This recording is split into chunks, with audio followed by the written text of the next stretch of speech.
saya dokter yang berjaga di klinik hari ini nggih. Jadi ini atas nama Bapak siapa nggih? Oh nggih, Bapak Ode. Bapak Ode ada keluhan apa nggih ke sini? Oh, jadi Bapak sudah telinganya terasa berdenging nggih karena sehabis berenang. Oke, baik. Jadi di sini saya akan melakukan beberapa pemeriksaan nih Pak mengenai pemeriksaan telinga. Saya juga akan memeriksa dari hidung dan tenggorok Bapak. Jadi nanti pelaksanaannya itu untuk telinga saya akan mengecek menggunakan alat namanya otoskop nih Pak. Nanti saya akan cek telinga Bapak apakah ada sumbatan atau cairan. Setelah itu untuk pemeriksaan hidung saya juga akan cek menggunakan ada namanya spekulum hidung nih Pak. Dan nanti juga saya akan mengecek tenggorok Bapak. Itu saya menggunakan ada alatnya namanya kaca laring nih Pak. Jadi prosedurnya memang sedikit tidak nyaman karena saya harus memeriksa telinga dan juga memasukkan alat ke mulut Bapak, dan juga saya akan memasukkan sedikit alat juga ke hidung Bapak nih. Baik, tapi ini prosesnya masih aman. Apakah Bapak bersedia untuk melakukan prosedurnya? Oke, baik, jika Bapak sudah bersedia, Bapak bisa langsung menuju ke bed pemeriksaan sembari saya menyiapkan alat dan mencuci tangan. Oke, Pak.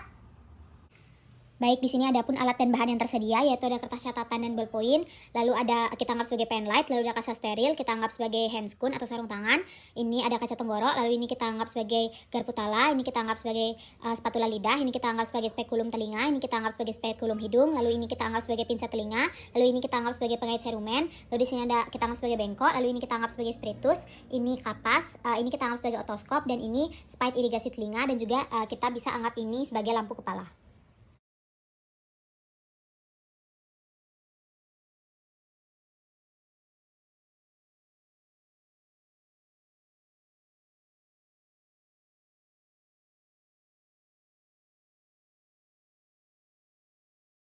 Bapak, sekarang kita mulai pemeriksaannya nggih. Mohon maaf sebelumnya saya ingin bertanya, telinga sebelah mana itu mengalami sakit Pak? Atau keduanya mengalami sakit? Oh, telinga kiri saja nggih. Baik, saya akan mulai dari telinga yang sebelah kanan terlebih dahulu nggih, telinga yang normal terlebih dahulu. Baik, kita anggap di sini kita sudah menggunakan lampu kepala.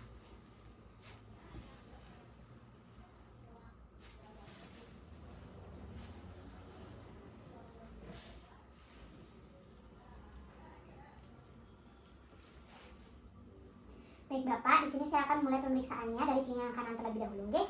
Baik, saya lihat terlebih dahulu. Tidak ada luka nih Pak, tidak ada cairan ataupun apapun. Lalu kita bisa menekan dari trabus telinga. Baik, untuk trabus telinga Bapak, apakah saat saya tekan seperti ini Bapak merasakan sakit atau nyeri? Tidak nggih. Selanjutnya kita bisa menarik dari auricula. Baik Bapak, saya akan menarik nggih. Kalau misalkan terasa sakit atau nyeri, Bapak bisa katakan. Apakah terasa nyeri Bapak?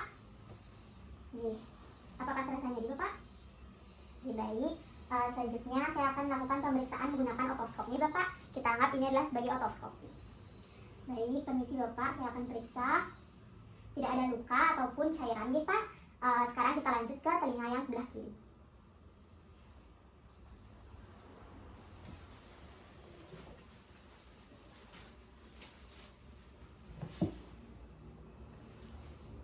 Baik Bapak, di sini saya akan melihat dari telinga sebelah kirinya nggih. Oke, jadi di sini ada saya lihat agak ada sedikit cairan yang keluar nggih Pak. Tapi sepertinya cairannya bukan cairan yang berbahaya nggih. Jadi di sini hanya tersumbat saja. Mungkin dari air kolam renangnya nggih Bapak. Baik. Apakah saat saya tekan merasakan nyeri Bapak?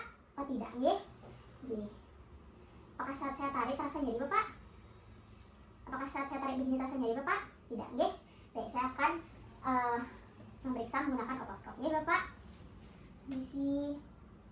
Oke, jadi benar di sini ada cairan nih Bapak. Mungkin nanti saya akan keluarkan cairannya menggunakan sendiri. Selanjutnya kita akan melakukan pemeriksaan tes bising untuk mengetahui fungsi telinga Bapak apakah masih dapat mendengar dengan baik atau tidak. Dan saya akan mengucapkan 10 kata.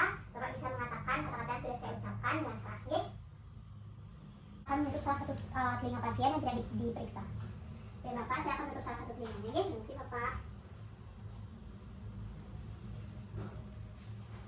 Baik, Bapak bisa mengulangi kata-kata yang saya ucapkan dengan keras nggih. Yang pertama, cicak, becak, syahdu, sudah, gajah, kuda, kapal, telah, sah, kijang. Baik, kita anggap di sini kita berdiri 6 meter jaraknya antara pemeriksa dan pasien, dan saya anggap di sini pasien dapat mendengarkan sejauh 6 meter, dan jika tidak bisa mendengarkan kurang dari 8, jika pasien mendengarkan kurang dari 8 dari 10 kata yang diucapkan, itu dapat diulangi dari jarak 5 meter, 4 meter, 3 meter, 2 meter, 1 meter, sampai pasien dapat menyebutkan lebih dari 8 dari 10 kata yang diucapkan. Baik Bapak, kita akan lanjutkan ke pemeriksaan berikutnya nggih. Pemeriksaan untuk mengetahui dari fungsi telinga Bapak nggih. Baik, di sini kita anggap ini adalah garpu tala, lalu kita petik garpu talanya. Kita getarkan dengan cara dipetik, lalu setelah itu kita taruh di prosesus mastoideus, yaitu di belakang dari telinga pasien. Baik Bapak, jika Bapak sudah tidak bisa mendengar, Bapak bisa katakan pada saya nggih. Kita anggap pasien sudah tidak bisa mendengar lagi dan kita pindahkan ke meatus auditorius externusnya, yaitu di lubang telinga dari pasien. Baik, jika Bapak masih bisa mendengarkan, Bapak bisa katakan pada saya nggih. Baik, kita anggap pasien masih bisa mendengarkan, jadi keadaan dari pasien normal. Selanjutnya kita lanjutkan juga di sisi yang sebelahnya. Baik, kita petik terlebih dahulu, lalu kita letakkan di prosesus mastoideus. Ketika pasien sudah tidak bisa mendengar lagi, kita bawa garpu talanya ke meatus auditorius externus. Jika pasien masih bisa mendengar, berarti keadaan pasien normal. Baik, selanjutnya saya akan melakukan pemeriksaan yang selanjutnya nih.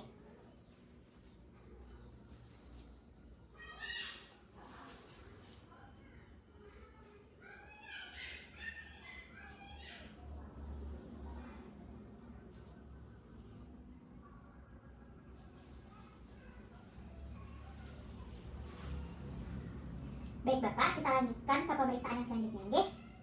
Jadi kita getarkan kembali garpu talanya dengan cara dipetik, lalu kita taruh garpu talanya di prosesus mastoideus pasien. Apakah Bapak masih bisa mendengarkan? Baik, jika sudah tidak, kita arahkan ke prosesus mastoideus dari pemeriksa. Jadi di sini sama, saya anggap juga saya tidak bisa sudah tidak bisa mendengarkan dari getaran garpu talanya. Baik, selanjutnya saya lakukan terlebih dahulu pada saya, baru ke pasien. Kita petik, lalu kita taruh di prosesus mastoideus. Setelah itu kita bisa taruh lagi di prosesus mastoideus pasien dan tanyakan apakah masih bisa mendengar atau tidak. Dan jika tidak, berarti hasilnya juga sama seperti pemeriksa sudah tidak. Ini kita lanjutkan juga di sebelahnya. Baik Bapak, saya akan memeriksa terlebih dahulu nggih. Baik, apakah Bapak masih bisa mendengarkan? Jika tidak, taruh di prosesus mastoideus yang sisi yang sama pada pemeriksa. Baik, saya juga sudah tidak bisa mendengarkan lagi. Selanjutnya kita konfirmasi dari pemeriksa terlebih dahulu, baru ke pasien. Baik, jadi saya sudah tidak bisa mendengarkan lagi.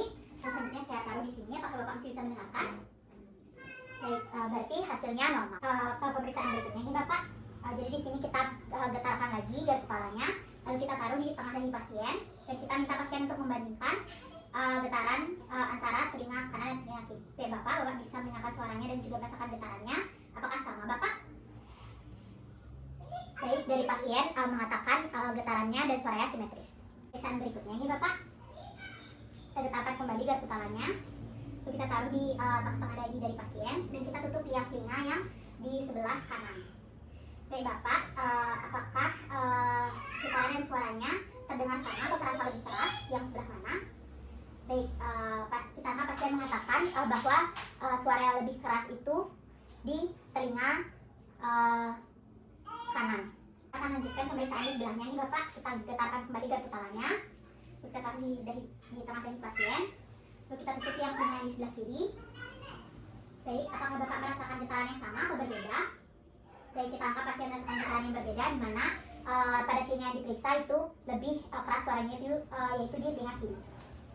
Baik Bapak, kita akan melanjutkan pemeriksaan untuk hidung Bapak nggih. Baik Bapak, kita akan mulai untuk pemeriksaan hidungnya nggih. Baik, di sini kita bisa melakukan inspeksi pada sinus paranasalis pasien, vestibulum nasi pasien, septum nasi, dan juga lubang hidung pasien. Bisa dilihat apakah ada luka, pembengkakan, ataupun benjolan ataupun ketidaksimetrisan.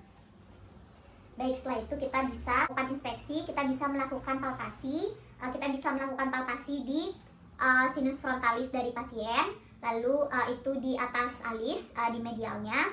Lalu kita bisa lakukan palpasi di sini, di hidungnya, apakah ada krepitasi ataupun pembekakan ataupun benjolan. Lalu kita bisa lakukan di sinus maxillarisnya juga, palpasi di sinus maxillarisnya di sebelah sini. Baik, mungkin saya akan praktekkan pada pasien. Kita anggap ini adalah alisnya, jadi kita lakukan di atasnya, pemeriksaan frontalisnya. Lalu kita anggap ini adalah septum nasinya, lalu kita periksa apakah ada krepitasi. Terus selanjutnya kita anggap ini adalah maxillarisnya, apakah ada krepitasi atau pembekakan atau benjolan. Baik Bapak, semuanya masih normal nggih. Selanjutnya saya akan menggelapkan ruangan. Untuk nanti saya akan lakukan pemeriksaan namanya transiluminasi nggih. Nanti saya akan menyinari dari rongga mulut Bapak dan juga dari alis di alis yang di dekat sini. Sebelum saya melakukan pemeriksaan transiluminasi, di mana saya akan menyinari dari rongga mulut Bapak, saya terlebih dahulu ingin mengecek dari bagian hidung Bapak yang bagian dalam. Baik, kita anggap ini adalah spekulum hidung dan kita cek dari bagian hidung bagian dalam pasien. Dan kita anggap di sini masih menggunakan lampu kepala. Baik Bapak, untuk pemeriksaannya tampak normal, tidak ada kelainan. Baik, di sini bisa kita anggap ruangan sudah sangat gelap dan tidak ada cahaya yang masuk.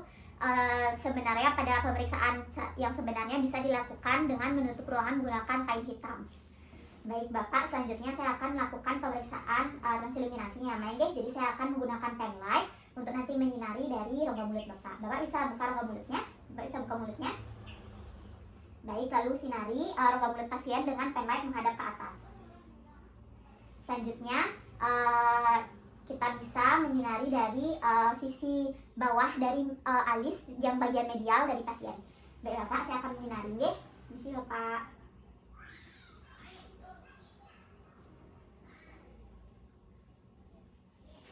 Baik, selanjutnya kita lanjutkan ke pemeriksaan tenggorok nih Bapak. Baik Bapak, sekarang kita lanjutkan ke pemeriksaan terakhir nggih. Jadi saya akan meriksa dari mulut Bapak. Bapak bisa membuka mulutnya nggih. Baik Bapak, di sini saya lihat tidak ada luka, tidak ada perdarahan, semua masih bagus nih Pak, masih normal, tidak ada pembesaran juga. Baik, saya akan menggunakan spatula lidah namanya nih Pak untuk dimasukkan ke rongga mulut Bapak. Bapak bisa buka mulutnya, tekan spatula lidah ini di sepertiga tengah lidah agar dia mengikuti dari lekukan spatula lidah, agar spatula lidah mengikuti lekukan dari lidah pasien dan pasien tidak merasakan sakit. Baik, di sini tidak ada pembesaran nih Bapak, semuanya masih normal. Di sini juga bisa dilihat dari tonsil pasien apakah ada pembesaran atau tidak. Dan di sini saya anggap masih normal. Baik Bapak, selanjutnya saya akan menggunakan alat ini nih, namanya kaca tenggorok. Saya akan memasukkan tapi tidak sampai ke dalam sekali jadi tidak akan sakit. Baik, sebelum itu kita panaskan terlebih dahulu menggunakan spiritus yang sudah dihidupkan apinya. Lalu selanjutnya kita bisa menyuruh pasien untuk membuka mulutnya. Baik Bapak, silakan dibuka mulutnya. Baik, dari yang saya lihat masih bagus nih Bapak, semuanya masih normal, tidak ada pembesaran, tidak ada luka nggih. Baik, karena pemeriksaannya sudah selesai, Bapak bisa menuju meja pemeriksaan kembali sembari saya mencuci tangan dan juga merapikan alat dan bahan. Terima kasih Pak.